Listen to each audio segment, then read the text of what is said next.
Alvo Stockman here. I'm here at MagicCon, and I'm sitting with Eric Jones, and he is going to show us Mirage à Trois.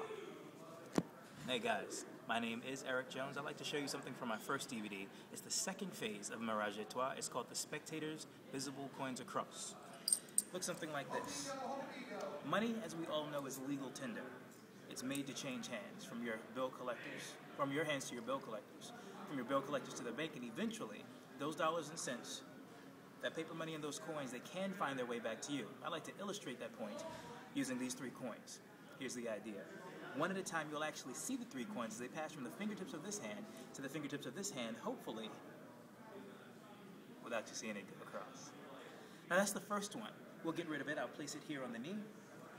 Now I know that happened kind of fast, so I'll show you exactly where to look next. If you could, keep your eyes on this little guy, because you know where the coin is. You also know where it's going to go. I'll do it in slow motion so you can see the moment. The second, the very instant the next coin passes from the fingertips of my left hand to the fingertips of my right. Of course, that leaves only one coin left to go. And if you watch closely, you'll actually get to see the moment this little guy flies from here to here to here and then back.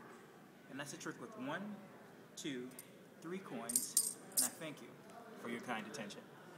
Woo! That was awesome, dude. That's awesome. Thank you so much. I appreciate it. Let me ask you a couple questions. Sure. Okay, so for me, you know, I learned some coin magic. I look at Bobos. I look at some beginner like some good beginner material, and I you know, I work on my fundamentals and stuff like that. But like everything I've seen of yours, and I think what people associate you with is being really like silky smooth with like your slides and stuff. I mean that's you know, that's what I get when I watch like your videos. What is it that takes you from fundamentals to where you are? What made the biggest difference? For me, yeah. My infusion of magic and music. When I practice either to a metronome or listening to smooth music like jazz, R&B, things like that, easy listening music. And basically practice. Like, what's his name? Jay Marshall used to say it takes years of practice and self-denial. And that's been an ongoing process for me pretty much. And it's just the style that I've adopted for myself. It's what I believe magic should look like. It should look like it takes zero effort, regardless of how difficult the moves are. And that's pretty much it. So would you say it's like a combination of like relentless practice and then like, does the music help you get on a rhythm? The music helps with the choreography. If you plan music to beats, for instance, if you go back and remember this sequence where I show a coin here and it here to here. Yeah, that was so awesome. That's like there's so there's awesome. There's an actual choreography there. It's on a beat.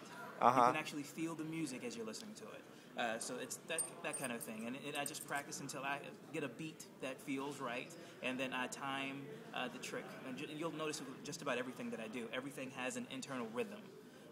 You know, a lot of people have internal dialogue. I have an internal rhythm, and that allows me to know exactly how many beats to pause before and after the desired moment of magic, and you know, things like that. That is awesome. Is there any advice you can give to somebody who is like pretty good? I'm not going to name any names. This is not for me. It's for a friend of mine. Okay. But for somebody who's like, you know, got the fundamentals down but wants to take it to the next level, is there some is there, I don't know, like, is there something specific that they could work on, or some kind of advice that you could give? The first thing I would say is to go out and get caught. The only way to really get good is to get caught.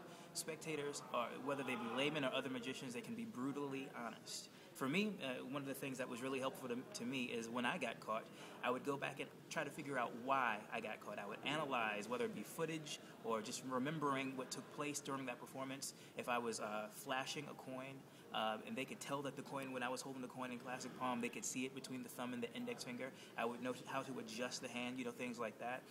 But getting caught is seriously the easiest way to get good. If you work in a restaurant, you'll know that this is definitely going to be the case, and it becomes quickly apparent that your spectators will dictate what works and what doesn't work in a restaurant environment. So again, yeah, the fastest way to get good is to get caught. That's awesome. Well, thank you so much for taking no the problem. time. That's No so problem. cool. Anytime. That looks awesome. It's like fireworks. Like fireworks. Dude, it was so good.